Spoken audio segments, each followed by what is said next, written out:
রায় ঘোষণার আগে জয়ের সরাসরি হুমকি, নির্বাচন পণ্ড করবে আওয়ামী লীগ।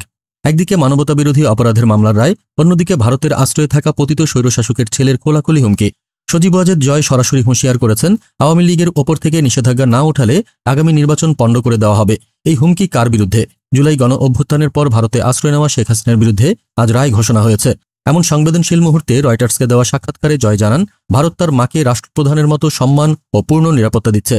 একই সাথে তিনি বলেন, আওয়ামী লীগের সমর্থকরা সহিংস বিক্ষোভে নেমে আগামী বছরের ফেব্রুয়ারিতে অনুষ্ঠিতব্য জাতীয় নির্বাচন অনুষ্ঠানে বাধা দেবে, অর্থাৎ নিষেধাজ্ঞা প্রত্যাহার না করলে তারা দেশকে আরও নৈরাজ্যের দিকে ঠেলে দেবে।